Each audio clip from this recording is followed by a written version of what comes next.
Baik, bismillahirrahmanirrahim. Assalamualaikum warahmatullahi wabarakatuh. Perkenalkan, nama saya Srianti, NIM 210901502011. Adapun tujuan saya dalam video ini untuk memenuhi ujian akhir semester dari mata kuliah akuntansi perpajakan. Langsung saja, saya akan menjelaskan mengenai persediaan dalam akuntansi perpajakan. Sini ada definisi persediaan, di mana menurut PSAK nomor 14/2014, persediaan merupakan aset tersedia untuk dijual dalam kegiatan usaha normal. Jadi, dalam artian persediaan memang ini tujuannya untuk dijual kembali, termasuk pada kegiatan operasional pada sebuah perusahaan. Dan yang kedua, dalam proses produksi dan atau dalam perjalanan. Nah, maksudnya di sini dalam perjalanan itu baik darat, air maupun udara.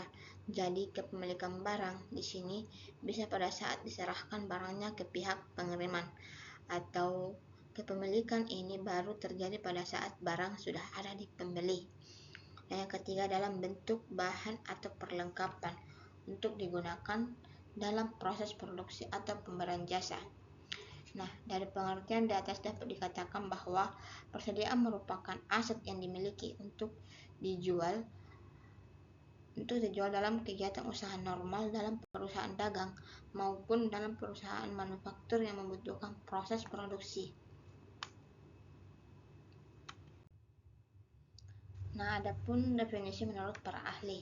Pertama, menurut Kiesewegan-Warfield 2002, mana persediaan merupakan pos aset yang dimiliki untuk dijual kembali dalam operasi bisnis normal. Dan sedangkan menurut Warren Riffish 2005, persediaan merupakan barang yang disimpan untuk dijual dalam operasi bisnis perusahaan, bahan yang digunakan dalam proses produksi atau disimpan untuk tujuan tersebut. Nah, di sini ada pun jenis-jenis persediaan. Pertama, bahan baku dan bahan pelengkap, di mana bahan baku langsung adalah bahan-bahan yang dapat diidentifikasi langsung dalam produk, misalnya bahan kayu untuk pembuatan lemari, dan sedangkan bahan baku pelengkap adalah bahan yang tidak dapat diidentifikasi dalam produk seperti minyak pelumas dan kertas amplas. Dan kedua, barang dalam pengolahan, di mana barang dalam pengolahan atau work in process adalah barang yang masih dalam tahap penyelesaian. Dan yang ketiga, barang jadi, di mana barang jadi atau finished goods adalah produk yang telah selesai diolah dan siap untuk dijual. Semua biaya bahan baku, biaya tenaga kerja dan tidak langsung telah selesai dibebankan. Dan yang keempat, barang dalam perjalanan, di mana barang dalam perjalanan atau goods in transit adalah barang yang dikirimkan atas dasar FOB shipping point yang masih berada dalam perjalanan pada akhir periode akan menjadi milik pembeli dan harus diperhitungkan pada catatan pembeli. Dan yang kelima, barang konsinyasi, di mana barang konsinyasi atau consigned goods adalah barang yang telah diserahkan kepada konsignee tetapi merupakan kepemilikan dari konsignor dan dimasukkan dalam persediaan konsignor sebesar harga beli atau biaya produksi. Di sini adalah sistem pencatatan. Sistem pencatatan itu terbagi menjadi dua, sistem periodik dan perpetual. Dalam sistem periodik, setiap pembelian dicatat dalam akun pembelian dan penjualan dicatat dalam akun penjualan. Perusahaan tidak mencatat secara detail harga pokok dari persediaan barang dagang yang dimiliki. Perusahaan hanya menentukan HPP pada saat akhir periode akuntansi dengan rumus persediaan awal ditambah pembelian atau neto dikurangi dengan persediaan akhir, maka sama dengan harga pokok penjualan. Dan yang kedua, sistem perpetual, di mana dalam sistem perpetual setiap pencatatan dilakukan secara terus-menerus, di mana setiap pembelian dan penjualan barang dicatat dalam akun persediaan.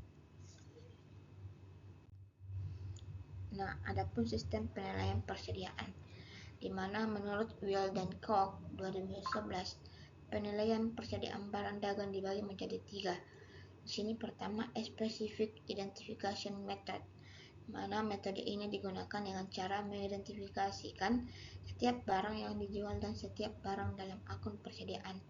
Biaya barang-barang yang telah terjual dimasukkan ke dalam HPP, sementara biaya barang yang masih ada dimasukkan pada persediaan. Nah, metode ini dapat diterapkan pada situasi yang melibatkan sejumlah kecil item berharga tinggi dan dapat dibebankan. Yang kedua ada gross profit method, mana akuntan, auditor, dan manajer sering menggunakan metode ini untuk menguji kewajaran nilai persediaan akhir. Selain itu, juga dapat untuk mendeteksi kesalahan yang besar dalam menilai persediaan akhir. Tapi metode ini tidak seharusnya digunakan untuk menyiapkan laporan keuangan pada akhir tahun.